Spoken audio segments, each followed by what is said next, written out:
list, but that home improvement project doesn't have to be a chore. Before you jump in, tune in here to About Your House to listen and learn from the most experienced and reputable contractors and service providers in the industry. On today's show, we have Les Grattan of Grattan Pest Solutions in the house.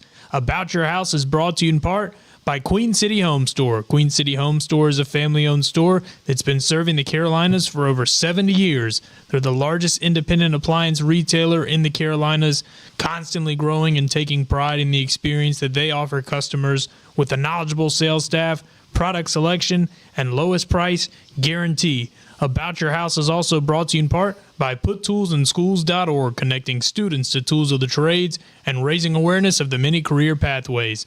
So sit back, relax, and enjoy some time with us as we spread a little love. And now, here's your host, Ray Terry. Hey, and welcome to another Tuesday morning, actually. It's 10 till noon show, About Your House. Today's guest, Les Grattan of Grattan Pest Solutions. Good morning, Les. Good morning, Ray. It's been a while. It's been a little bit. It has Thanks been a little bit. How long has it been since you've been on the show? Gosh. About a year? A year or two. Yeah. A couple of years. Les is my go-to guy, Kilo Exterminating, which you know Brian Wyndham pretty well. Know Brian real well. Great company, Kilo. Yep. And I don't want to take anything away from Kilo because they've been great support to this show and actually to the community. Yep. Been around a long time, three generations. Since 1939. Dr. Kilo's father started it in 1939. Ralph Kilo. A few years back. Yeah. Dr. Ralph Kilo was the second generation. Right. Yeah. But anyway, Les Grattan's here. Grattan Pest Solutions. How's business? Business is solid. We live in Charlotte, North Carolina, so we're busy. It's a growing town. Yeah, got a visitor just rang the bell. I don't know who's here, but somebody is. At any rate, yeah, it's a growing town. Actually, it's growing too much. It seems like everywhere I go now, there's conversation about the growth of Charlotte. Yeah. The enormity it's become, the traffic.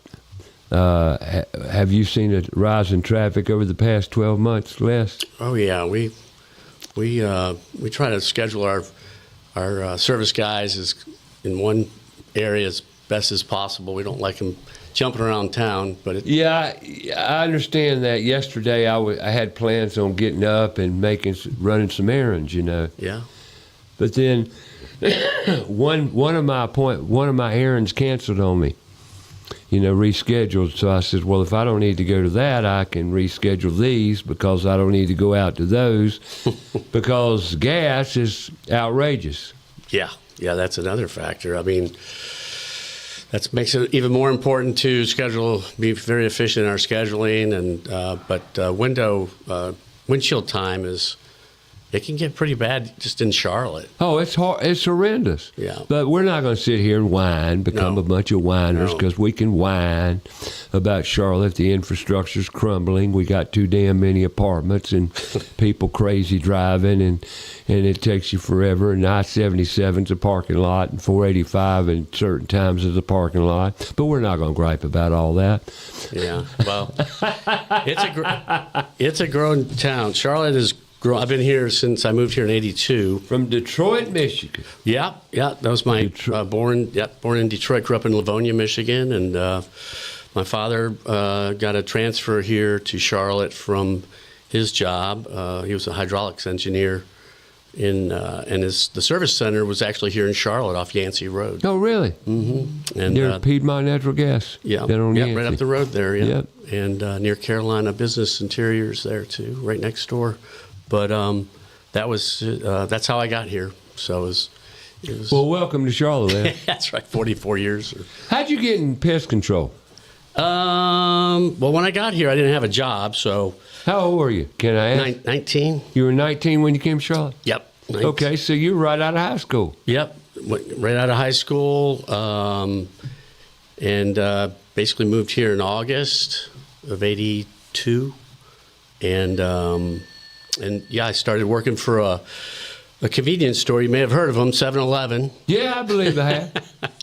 And worked there for a little bit, and lady came in with her son and asked me if I was interested in applying for a job with her husband. Her husband worked in a pest control company, so I was between working in that company and trucking for Pepsi-Cola in Charlotte. So Okay. I chose pest control. So, and then I worked there for 22 years, and we started our own family-owned operated So business. you started. Now we've never talked about this. Do you realize that? Yeah, I worked for one company here in Charlotte for Pest control. yeah, for 20 some years. Yeah, Cool. And then we departed ways, and I started my own. And So you liked pest control. yeah, I started as a technician, and yeah, I have a lot of background of doing service in Charlotte Douglas International Airport, a lot of hospitals.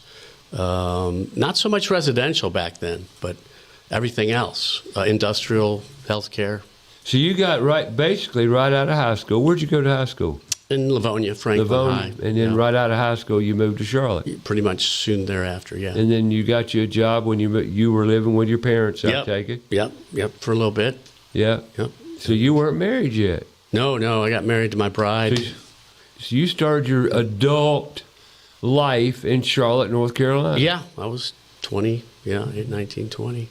So I've seen Charlotte grow.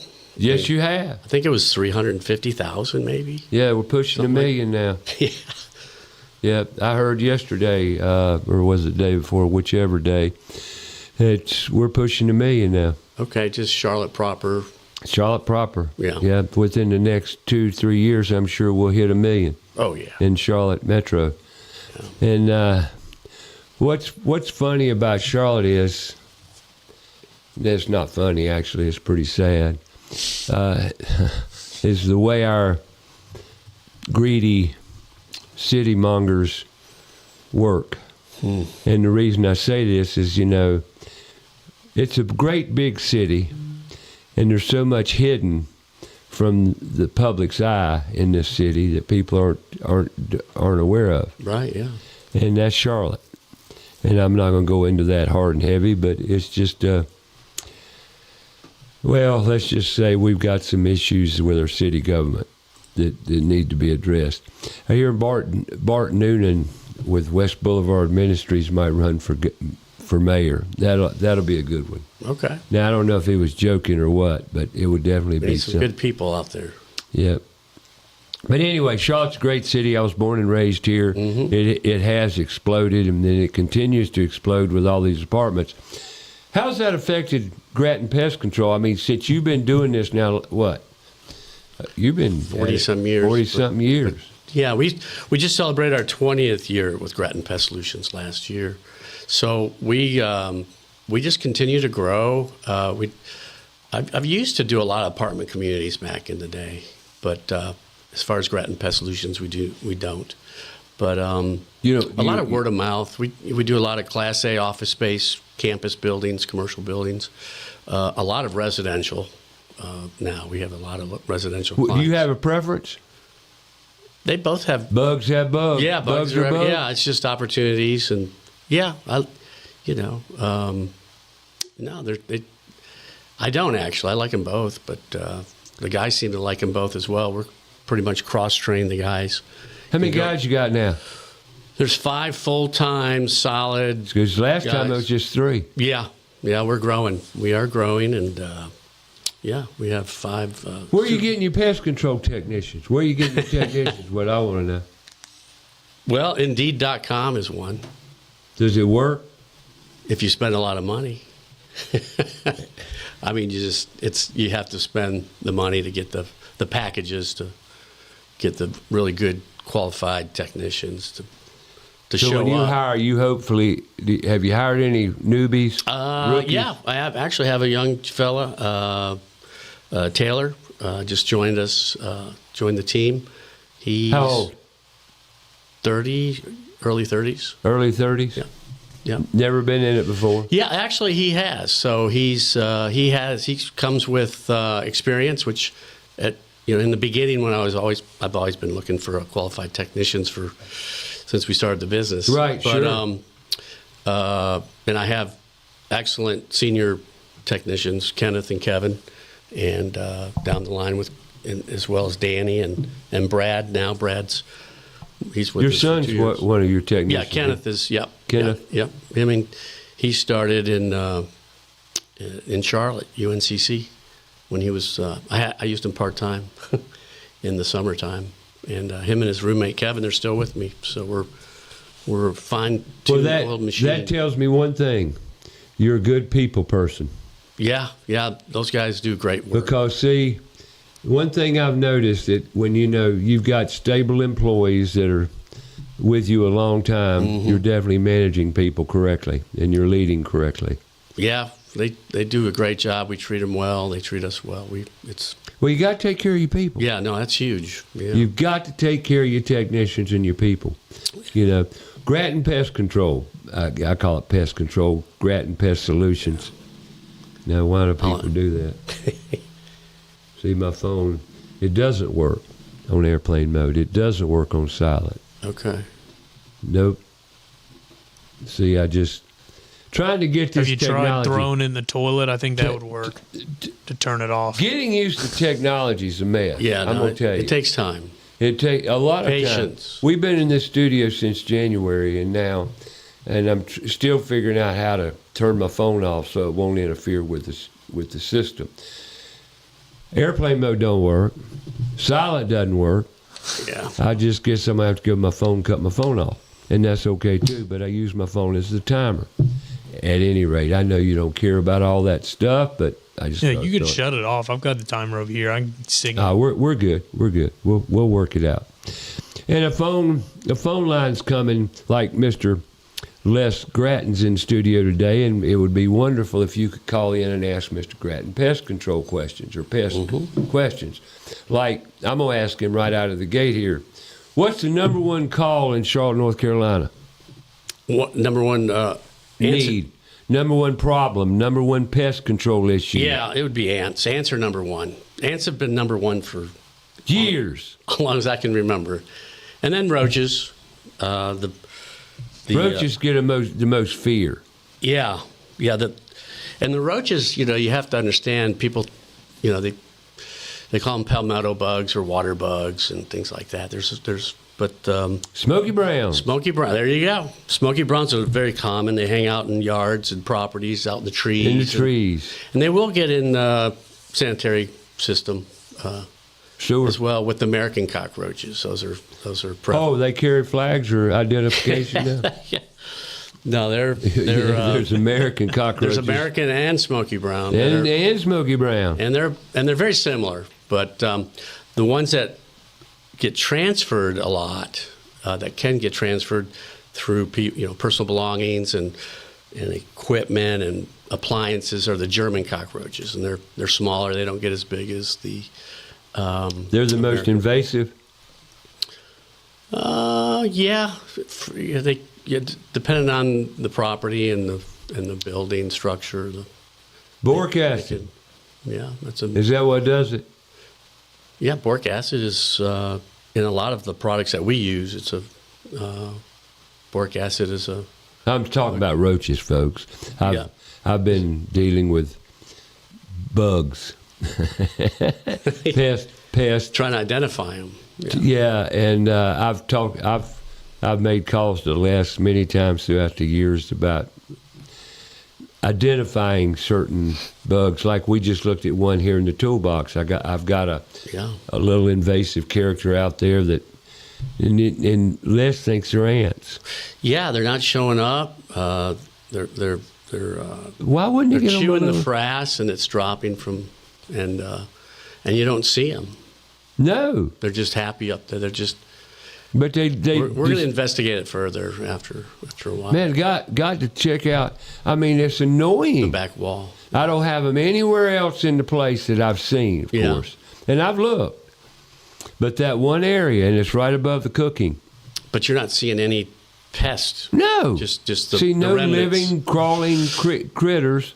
No evidence other than all this dust and debris they leave. Sounds like acrobat ants, maybe. Acrobat ant. Yes, that's what. Wow. Do cartwheels and everything. We got a circus going on. Yeah, the acrobat ants.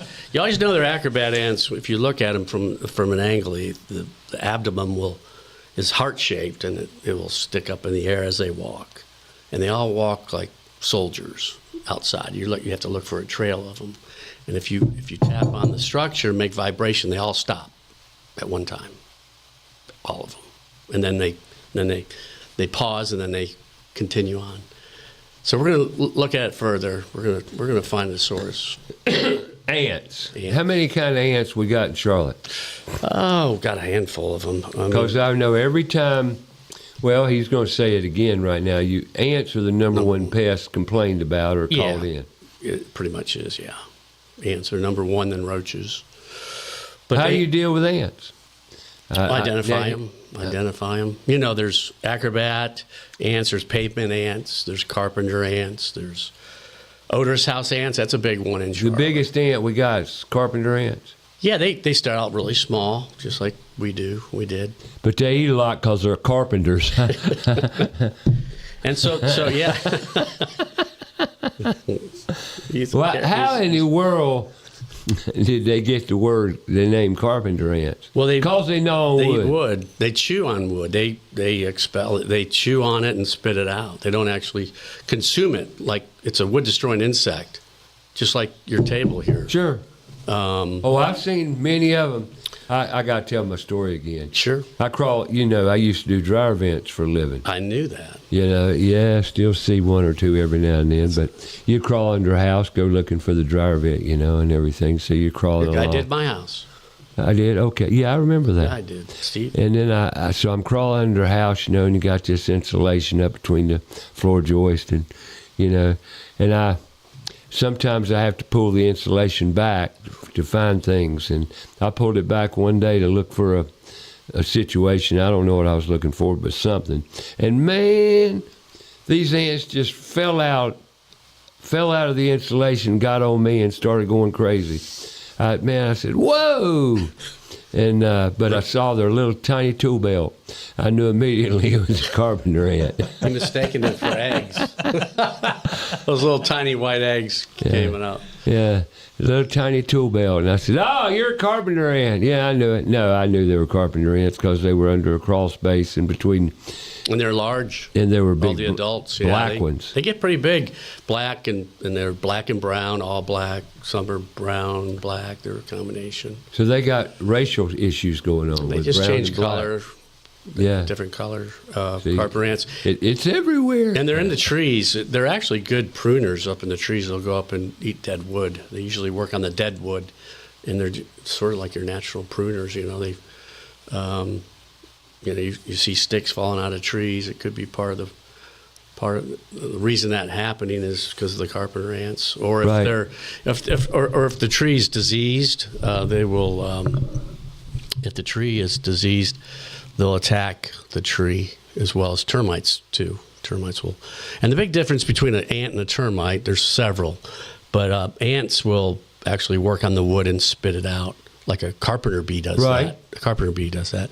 But we'll talk about carpenter bee. Yeah, but the termites, subterranean termites actually eat the wood and they consume it and they break it down in their gut. It's called protozoa, an enzyme, and they where it goes after that. So they build their termite tubes, mud tubes that way to when they come out of the ground because they can't survive like us. Right. They don't have an exoskeleton. So they're very soft-bodied insects, so they have to build those tubes. And they'll build them up the structure, or they'll pop up in the middle of the crawl space coming out of the soil.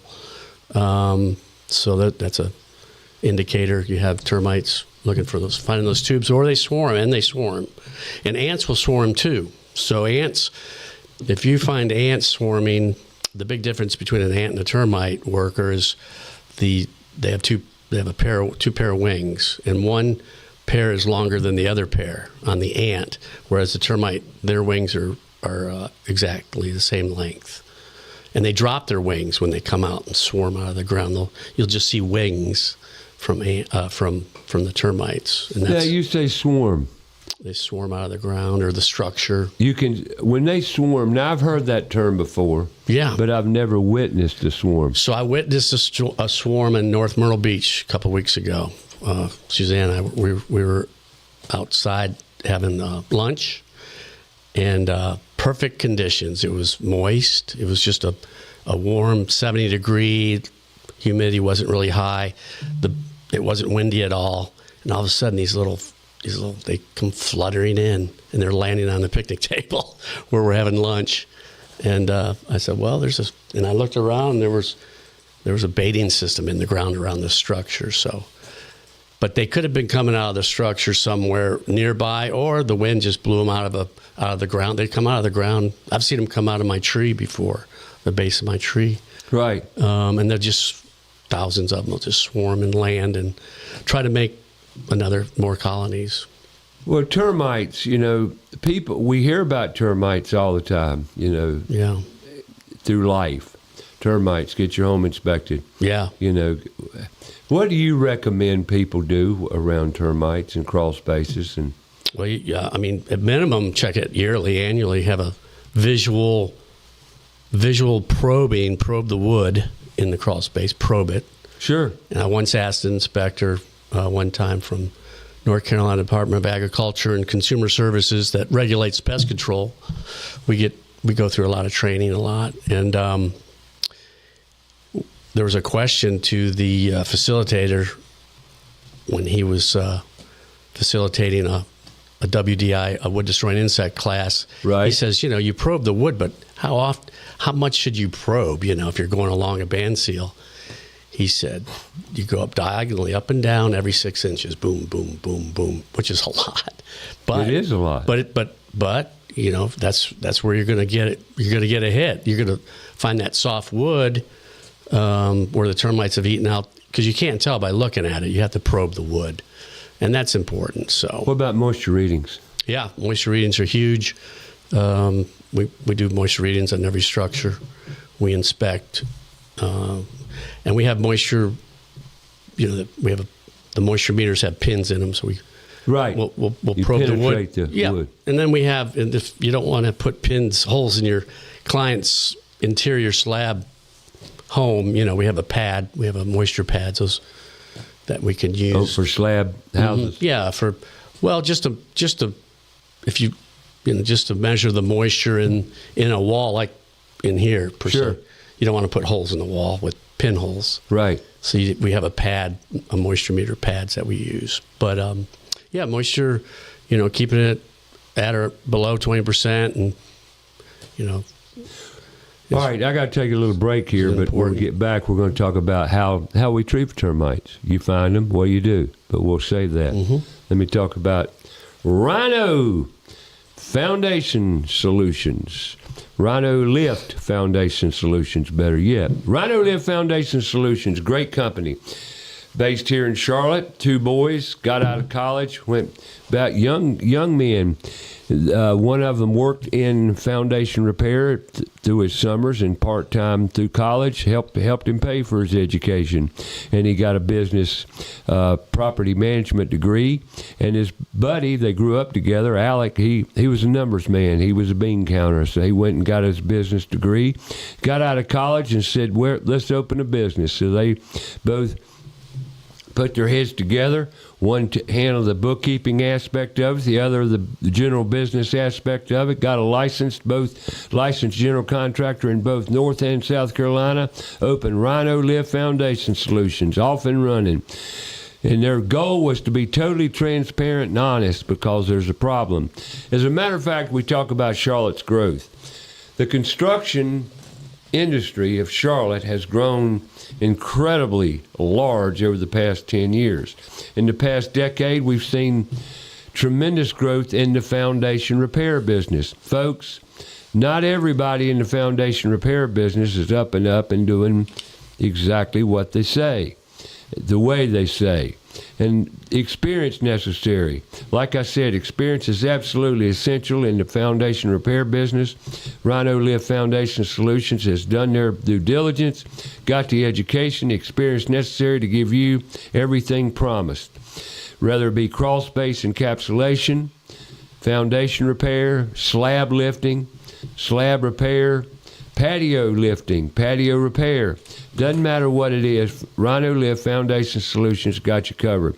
Go online, rhinoliftfoundations.com. That's rhinoliftfoundations.com. And we can't forget the people at Kilo.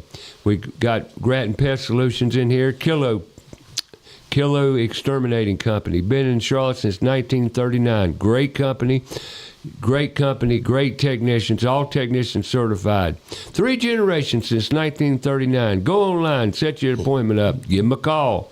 You can get your own personal technician at Kilo. That's right. Once you got a relationship set, you got issues, you can call them direct. That's kilo.biz. And don't forget ABS Insulation. ABS Insulation, also family owned for many, many years. Great company, great technicians, great service, great solutions to comfort and insulation. Be it closed cell, be it open cell foam, be it air seal programs, you name it, they got you covered. Here we're entering the summer months, the dog days of summer, hot, humid days ahead.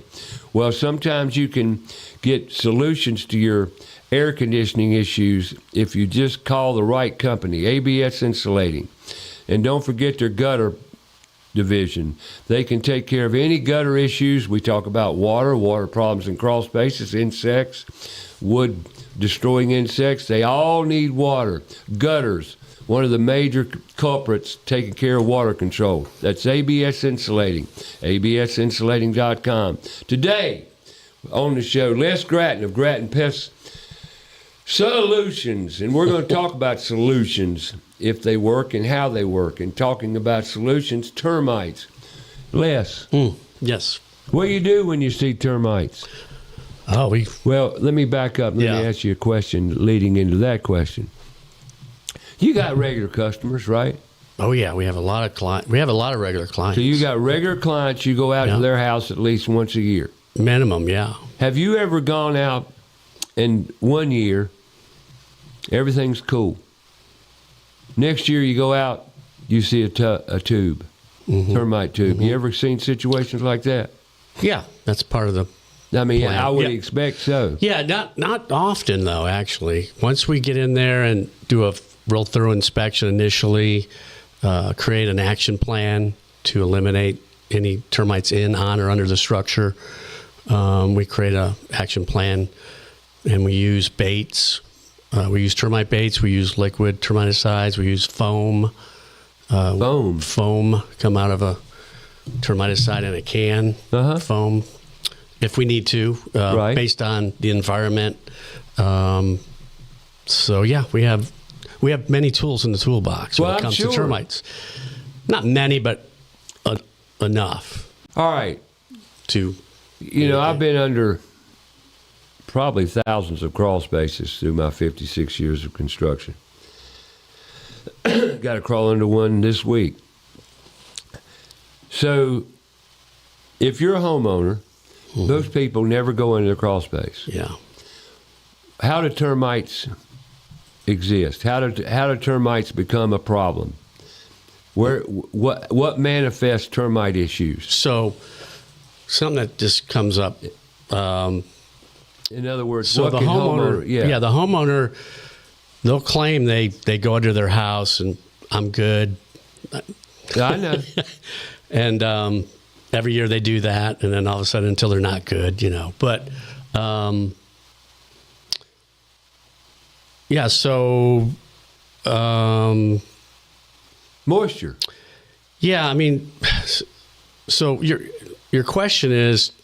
Well, my question is more of a preventive. Right. Everybody, how do you get termites? Right. I mean, why? We talk about water all the time. Right. Water being the most invasive, intrusive problem that we have in our homes. Yeah. So the prevention is having gutters and downspouts that properly work, that divert water properly away from the structure, and then correct any issues with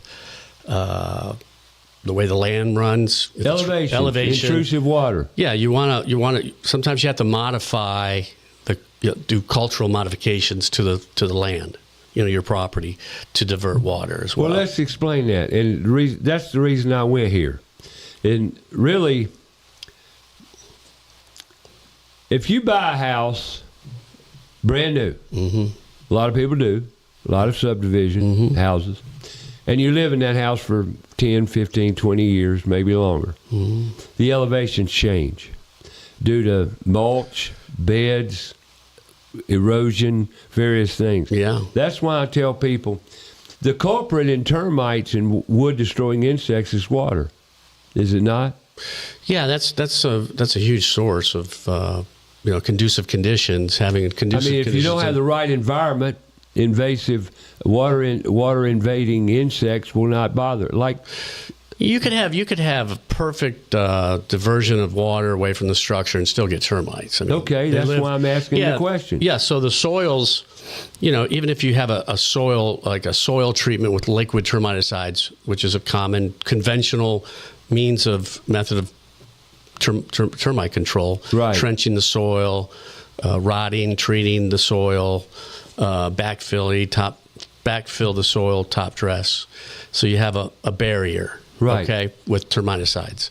There's the conventional method. And over time, depending on the lay of the land, soils will come in and accumulate and layer up. Okay. Up against the foundation wall, and then that can create an entry point for termites to get back in the house. That's why after doing a treatment, you should have it inspected, minimum right. every year. And then there's a baiting system that we do both. We do soil treatments and we use baits in the ground. We put a baiting system in the ground. And we do both sometimes, depending on the structure. If as a prevention, we usually we'll do a baiting system, and if we feel there's conditions conducive, we might do some preventative trench and treat with liquids as well around the foundation. And then we warrant it. We put it under an annual inspection, and if we ever. So, what kind of warranty do you provide once you get? We provide a warranty, an annual inspection warranty that covers retreatment anywhere in, on, or under the structure of the building or the home. We do a lot of large structures, commercial buildings as well, and residential. But we can issue a damage repair replacement warranty as well. We have that, but most of the time it's a retreatment type warranty. Gotcha. So. Yeah, or if they don't want the warranty, we don't have to issue a warranty. But right. We usually like to if they want to stay in the house, and especially if they're moving and they sell the house, we can transfer it to a new owner. What's the bit? Now, I know I'm firing questions at you, that's but fine. That's how we get information. I like that. Yeah. What's the worst damage you've seen by termites? Man, because you've been doing it a long time. Yeah, and termites, they're not going to. If you find termites, everybody wants to know if you find an infestation in the wood, it might be in a 2-3 inch area of the subfloor, right, or maybe a band seal, and they or coming out of the wall as a pinhole. I've seen it in drywall. I've seen these little tubes. Well, they'll just come out. There's a pinhole, and and you can see the entire colony. You can see the worker, the reproductive, the king, the queen, and the soldier. The soldiers. All of them are in there. And so they always want to know, oh, my God, where else could I, is there any damage anywhere else? It's hard to know if there's additional damage anywhere else. You just do a visual inspection, treat the entire structure. So that's what once you have them, you got to treat the entire structure. Especially a home. But if you got a 2 million square foot industrial park building, Lord have mercy. We do a very large partial spot treatment, but you want to treat the entire home for a residential. Yep. So when you find them, then you got to get rid of them. Or is that what you do? So when we find them, we'll we'll perform a targeted treatment to the area where they're coming out with the termiticide, which is a non-repellent termiticide that we usually use, and then we will, based on the structure, we might have to drill some holes in the block. And you probably know this. When they built homes, they didn't fill the block. Right. And it was hollow. It was hollow. Yeah, the voids. Well, now there's not too many voids in in these newer homes, especially in the last 12, 15 years. Yeah. But we will still drill just to see if we find a void, and we'll perform a spot treatment, 4 feet all directions minimum. It's a state requirement. And then sometimes we'll trench and treat the rest of the house, and or we'll put an abating system in, and then we will come out and check it every year. And if we find termites in the bait system, we come out every 45, 60 days and recheck it until there's no termite activity in those stations. So a lot of homeowners will go out and buy these whatever you can buy over the counter, their own detection system, which little things pop out of the ground letting you know that there might be termites or it's a defect in the system. But that tells you there's termites active. But it's always best to you're only as good as the operator. If anybody can put a baiting system in, but you need to know what to do. So all my guys, matter of fact, my entire crew, even the ladies in the office, are registered technicians. You have to be a registered technician to do pest control, and you have to meet that requirement within a couple months. How do you get registered as a technician? We do it for our technicians. We go through the state, Raleigh. Gotcha. Yep, North Carolina Department of Agriculture and Consumer Services. And we go there and get the training books, and we train with them one-on-one. We do a lot of one-on-one training with my guys to get them through their RT book. Even we just hired a new hire a few months ago, and he had his own RT card already through another company. Right. But we still run him through an RT book just because you're with Grattan now. Yeah, right. So we want to be sure. You can say you have an RT card, but that doesn't mean I feel you got the training you really need. Right. But anyway, so the ladies got their RT cards, so they're more knowledgeable on the phone when they call in and answer questions for people. And I know people are very curious about bugs. Yeah, and we send pictures. They send pictures all the time, which is great. Every good pictures are really good. The blurry ones are not so good. But if it's a clear picture, we can help out. That's where it all starts, Ray, is identifying the pests correctly, and then you make an action plan based on what is actually going on with what type of pest.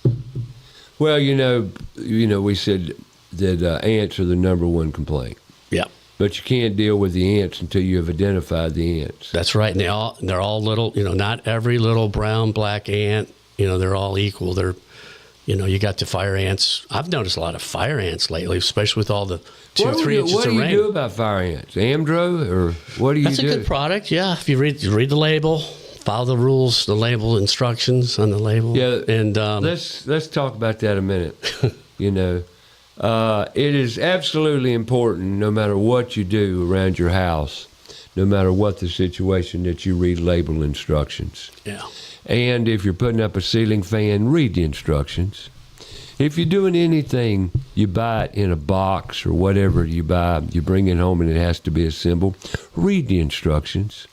Yeah. If you buy a bait kit, whatever, for termites or insects or whatever, read the instructions.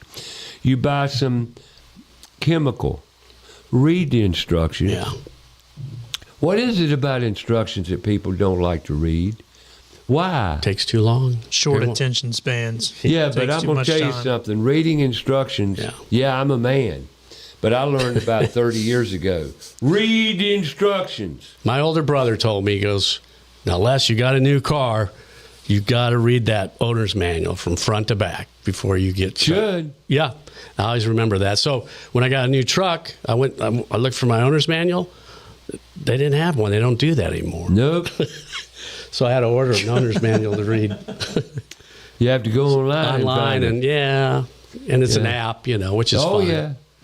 Man, everything's changed. Yeah. It's all technology. Which is fine, but I don't want to be on my phone. No, it's not fine either. Wouldn't it be easier, though, if you just had a book? I mean, you pay all that money for a car. You think they could just put a book in there, right? You think, yeah. Yeah, it's cutting those costs, maybe. I don't know. No, it doesn't work that way. They cut cost at any rate. But read instructions. That's the message here. Yeah. Some people, and women and men, they don't differ. Neither one of them like to read instructions. Nobody likes to read instructions. But I'm not a quick reader. Now, my wife is. She can read like... I had to put a downdraft in last week of range. I'm still doing kitchen ventilation. Good. And when I showed up, I said, you know what? I hadn't read instructions in a few years. Well, it's the reason being because I've done it before. Right, it's like clockwork. I've read the instructions to that before, so I'm familiar with it. Right. But I sat down last week and said, let me just go through again and make sure I'm doing what I'm supposed to be doing. So but we do that in our company. Like, we have an app with labels, a label app, and we pay a company that specifically updates them to the most recent, updates on the labels. And we have meetings based on labels. Labels are huge. See, here's a company that labels, instructions, same thing. Yeah, and even though you say, we know what to do, but they do change. I mean, things change. As far as pest and methods of application and a little bit over time. Right. Instructions, very important. Now, back to fire ants. Yeah. What do you recommend for fire ants? Yeah, so don't poke them with a stick. Agitate them. No. Leave them alone. Leave them alone. Yeah, they come out of the ground. One day you don't have them. The next day after 2 inches of rain, they're just coming out of the ground because they could live up to 2 feet, 1.5 feet down in the ground, especially during the drought. They're seeking moisture. And with the drought, we didn't have any moisture. So now I've noticed around town, them just kind of popping up. Because of the rain coming to the surface. Yeah, exactly. Again, with labels, there's products that we use that are labeled specifically for mound treatments that we can use. There's baits. Again, follow the instructions. But Amdro, you mentioned Amdro. I've heard of Amdro. I was told one year that Amdro was a good product for fire ants. Yeah, it is. It is. We don't specifically use that. We have in the past, but we use a lot of BASF products. But if you're going to use a lot of people go to their favorite Lowe's, Home Depot, or wherever, and Tractor Supply. There's a big one. Yeah, and they'll get the powder. And they'll sprinkle it everywhere. And I'm not crazy about the powder. It doesn't. And then it rains, and then it goes away from the target area. You want to keep it target, but the granular baits work best after the dew burns off in the morning. Like if you're going to use a bait where they can grab it, and just because it's a fire ant bait doesn't mean they're going to take it. There's been documentation about ants spitting the bait out. They didn't like it, so you have to try a little bit and do it right after the dew burns off. It's going to be a nice sunny day, 9-10 o'clock in the morning. Then you have all day for them to take the bait down into the mound. But fire ants are very, very, very plentiful these days. Yeah. My son lives down in Pageland. Oh yeah, that's fire. That's where fire ants first. I'm pretty sure. Where I found fire ants downtown Charlotte at the Caroline building. Right. Which has been sold. I'm not sure if it's the Caroline building. It's across from First Presbyterian Church. And in their courtyard, they had fire ants. This is back in the early 90s, late 80s. And I've never seen fire ants in Charlotte before until I found them there. And then I learned that they brought in landscaping material from Pageland. So they're bringing the bugs from South Carolina. Yeah, they get distributed just like a lot of other pests. Like, well, I know one thing: bugs. His yard's full of mounds. Yeah. Now, just because they're ants, do they mean they're? How do you know it's a fire ant? Yeah, good question, because carpenter ants will do that too. If you go up to Well, I know, and I've seen varying size ants, because I remember Les Grattan one day told me about ants and the size of. It's all reflective in the size they are, and the fire ants are polymorphic, different sizes. They're like reddish brown, red. They come in. They're different sizes, right, and they're small. Small, medium, and large. Yep, small, medium, and then the large ones are all jet black. The carpenter ant will they'll work up the soil, but you'll kind of see them. But usually, a fire ant when it's a solid, nice little mound, a couple inches high, and it can get up to a foot high. I mean, but it's a solid dome. Get up to a foot high? Oh, I've seen them. Yeah, I've seen them this high. Yeah, I've seen them in Charlotte. My goodness. Yeah. Well, my grandson, he's got the reign of the land. He can go out and just play. What is he? He's like 6. He's 4 now. 4. Yeah, he's 4, and it's funny because he'll go out barefooted. Oh boy. Yeah. Which is fine. I love it. Right. The fact he's going out there barefooted, and I tell him, go get your shoes on. You're going to get stung by a fire ant. He won't listen. He just goes. Until he gets stung. Then you watch him grab his foot and start scratching. I said, he got you, didn't it? And he said, yeah. And then he'll just come back to the house, and I said, now you'll put your shoes on, won't you? So how big is the property out there? Is it pretty big? Pretty large property, acreage-wise? At least 1.5 acres, 2 acres. Yeah. So you take the footprint of your home, and you have to be even 3. You have to decide how far out you want to go from the foundation. You want to go 50 feet out and then go around. And the further you go out, the more it costs. The fire ant bait's pretty expensive, and if you're going to apply it properly, man, I don't know that you could possibly cover that property. Well, you wouldn't want to cover the entire property. That's what I'm saying. You just want to go out as far as you need to, and just know if you go further out, right? Like your grandson, if he's venturing out, be careful out. I understand. Yeah. Well, he's going to venture out. Yeah. That little boy don't stop. That's great. He doesn't stop from the moment he gets up to the moment he goes to bed. He's full tilt. Yeah, perpetual motion. Perpetual. Never stops. Yeah, that's always curious. That's what my father-in-law called my oldest son, perpetual motion. That's what Dallas is. Dallas doesn't stop. He's full tilt. He's full tilt little boy. That's good. Yeah, it's That's good. Great. Love it. And he knows every tool in the toolbox. Oh, that's wonderful. 4 years old, and we had a conversation with my son yesterday about homeschooling. Mm-hmm. And first order of business, math,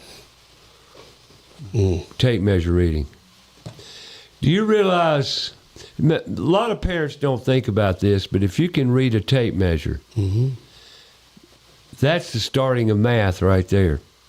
Yeah. Tape measure reading is math 101. And if you learn how to read a tape measure thoroughly, well, you got 3rd grade math mastered. Yeah.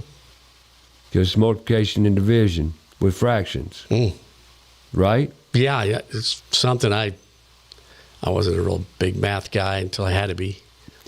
Well, but see, learning how to read a tape measure, I'm going to break away a minute. Let me take care of my sponsors here, and then I'm going to come back and talk about our little workshop ceremonies we have over here every Saturday morning. Floor Coverings International, Southeast Charlotte, your floor covering store at your door. Let me explain. They bring the showroom to you. That's right, to you. They got, 4, 5, 7, 11 vans with great technicians, professionalism, knowledgeable staff. They bring you what you may need for your floor, be it stairways, stair treads, stair treads, flooring, hardwood flooring, be it oak, be it engineered, be it pre-finished, be it sanded, doesn't matter. They got it. LVP, that's luxury vinyl plank. LVT, luxury vinyl tile. Carpet, Final, whatever the situation warrants, whatever you want, they got it. They bring the showroom to you, no matter where you're at. Don't let the name fool you. Floor Coverings International, Southeast Charlotte, goes anywhere you are. Be it Rowan County, Lincoln County, Gaston County, Mecklenburg County, Indian Land, Indian Trail, doesn't matter. They'll bring the showroom to you. That's Floor Coverings International, Southeast Charlotte. Go online, yourflooringteam.com. That's right, yourflooringteam.com. Our premier sponsor, Queen City Home Store. Since 1952, Queen City, the Player family, has brought you great products, great prices, great service guaranteed. To this very day, Queen City Home Store. Many locations throughout North and South Carolina now, grown to be your go-to home furnishing store, be it bedding, furniture, audio, visual, appliances. You name it, they got it. That's the Queen City Home Store. Go online. Do your shopping there at queencityonline.com. Call corporate 704-391-6000. That's 704-391-6000. queencityonline.com. Today's show, we got Les Grattan of Grattan Pest Solutions in the house talking bugs. Tis the season. Do you find the change of seasons coming out of winter, going into spring, a time of migration with insects? Yeah, the pest pressures, I call them pest pressures, where they get elevated from winter to spring to summer. I find that it's getting late. It was a little late this year. It seems like usually May we're steaming hot, even though it did get warm in April. There was an uptick in ant activity and roach activity around Charlotte and the surrounding area. But I find especially starts around March. March is usually well, roaches become more active in the migratory times of the year. I've noticed, but there again, I might be off base. Is there a special time that roaches become more active? Warm months. The warm months. I mean, they're active. I went for a walk yesterday, and I saw a slew of American cockroaches in the road. And they don't normally come out during the day like that, do they? Well, they can if where they were living really close by, which is under the road. Right. But it was crazy. It is nuts. I've never well, they do. People don't know this. In the sanitary sewer system, they a lot of things will travel through there that we don't know about.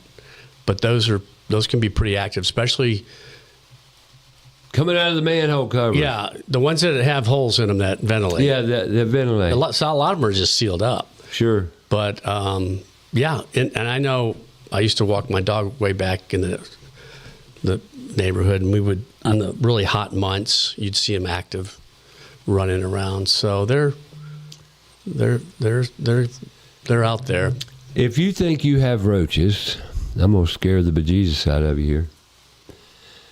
If you think you have roaches and you see roaches, occasionally in your house, such as I do here in the toolbox. Yeah. I got on their back? Are they on their back? No, those are the ones that are dead playing. Well, they've been hit. They've been affected. Usually they're on their way out. But I notice the roaches. They don't bug me. I mean, roaches are a fact of life. No pun intended. Yeah, no pun intended. They don't bug me. Well, I mean, insects are part of our environment. They're part of our ecosystem. They're prevalent. They're with us. But what I was going to is nighttime. If you want to see them, cut off all your lights and make it dark. Yeah. So then turn on your lights real quick. Yeah. Yes. Am I right or wrong? You're correct. Because they don't like to be out in the light unless they need to, unless they get disturbed or have a huge rainfall. They're on the structure, and all of a sudden you might see one inside. And I'm speaking of smoky brown American cockroaches, not the Germans. But the Germans, you'll see, if you got a German infestation, you're going to see more if you turn the light on, but you'll see them during the day too. But they're smaller. They're tiny. They start out, they're gradual metamorphosis, their life cycle, just like a smoky brown, just like us. You know, we're tiny, a little egg, and we get bigger. Right. But I got to tell a story. no, tell a story. And I've told the story before, but my parents had a house over in Windsor Park. Yep. Getting to be a popular area, by the way, Well, for young they call it the homeowners. next no-die, Yep. you know, moving in, tear downs, and we're going to remodel Windsor Park. We're going to tear all them houses down and build new ones. Not really, but a lot of them. Yeah. Anyway, their house was, 1,000, 1,200 square foot, small 3-bedroom, single bath house. Yeah. Built Crawl Space. Griffin House. Ed Griffin House, way back at when. But anyway, good house, very Brick. FHA brick house, you know, post World War II house. Yep. Just like Okay. Well, my cousin stayed with my mom and dad. My first cousin, he'd stay with my mom and dad some, you know, just because he was family and he needed a place to stay. Mm-hmm. But he says, Ray, are you aware of the roach situation over here? I says, no. He says, it's scary. I says, what do you mean by scary? He says, well, last night I got up and I wanted some water, so I got up and went in the kitchen. And, you know, it's dark. Yeah. And he says, I cut the light on. He says, man, I thought I was in a horror movie. Yeah. He said, roaches just were everywhere. And I said, you're kidding. He says, I wish I was. You know, so I called Kilo. Yeah, sure. This has been years ago. Yeah. And Kilo, they came out and did their thing. Did their thing, and they got substantially better, you know. But for all you folks out there, roaches aren't necessarily a product of filth. Mm-mm. It's trees and just environmental situations, right? Sure. We talked about the gutters and downspouts earlier. You might have a gutter system that's clogged up, and that's a really good area for ants and roaches to live. Did you hear what he just said? Gutters. Yeah, gutters. We talk about ABS insulating gutter division. Here we go. Gutters. Yep, you need them. That wasn't a plug. I don't even know ABS. I know. Not yet. Well, they're a great company when it comes to gutters, but Yeah. if you've got gutters and you don't maintain them, it's going to result in infestation of insects and wood-destroying insects and just pests. Pest solutions. Yeah. Clean your dang gutters. And that comes, I don't know if you want to talk about mosquitoes, but God, mosquitoes. no. Why would we keep them out? Yeah, well, because we're talking about gutters. Gutters are actually the number one source Breeding for breeding mosquitoes. And they drop that egg in there, those Aedes aegypti are the type of mosquitoes we have. Tiger mosquitoes specifically. Oh, now we got tiger mosquitoes. Well, they're Aedes aegypti, but They're what? the Aedes aegypti is there's several types of mosquitoes in a category, and then there's different species Gotcha. within that category, but those are the most prevalent. Aedes aegypti those type of mosquitoes will like to drop multiple eggs everywhere. They don't just drop an egg here and there and then they go to the next property. But so the flower pots, are really Anything that'll hold water. anything that's holding water. Wheelbarrow, it could be a old thimble. tires, whatever. It could be a thimble full of water, and they could breed in there. But they need 3 weeks in the water. They need 3 weeks to develop into flying adults. So it's May 12th is when we're taping this show to be broadcast Saturday on Fox Sports Charlotte. But we're telling you today, we're in May, and you need to look and scout out your property for any water-containing anything. we call buckets, it tires, tip and toss. Tip and toss. It's tip and toss time in May. Tip and toss time. We got Les Grattan in studio today. We just about wrap hour number 1 up. And when we come back, hour number 2, we're going to talk about carpenter bees. We're going to talk about mosquitoes. We're going to talk bugs. Yep, bugs, how to control them. 'Tis the season. That's why Les Grattan's in the house, because it's that time of the year where bugs are moving. Warm air's coming, warm weather's coming, moisture's on the way. We got everything coming at us. So tune in. Next hour as we'll be talking more insect control. Tune in about your house.